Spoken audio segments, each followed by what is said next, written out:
Korang bajet tak sampai 700 tapi nak bateri besar. Aku tunjukkan Redmi 15. Meh, aku cerita sikit lah. Apa yang best dan apa yang tak best pasal phone ni. Bateri phone ni kalau korang nak tahu, dia 7000 mAh. Dan untuk sebuah phone entry level tu, agak besar. Yelah kalau nak compare dengan phone entry level yang lain, kebanyakannya bagi dalam 5000 mAh. Tapi yang sayangnya untuk charging speed dia cuma support dalam 33 watt je. So korang bayangkan, bateri 7000 dengan 33 watt. Dia macam, dari 0 nak ke 100 tu mungkin ambil masa sikit. Size screen phone ni boleh tahan besar juga, 6.9 inci dengan Full HD+.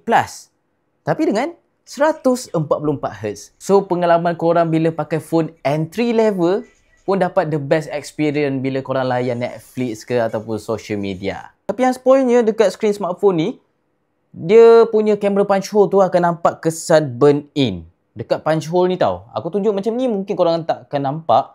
Tapi bila korang hands on sendiri dekat mana-mana Xiaomi store, mungkin akan nampak lah. Lepas tu kalau korang perasan lah, tengok dia punya back panel dia ni. Design dia adalah quad curve design.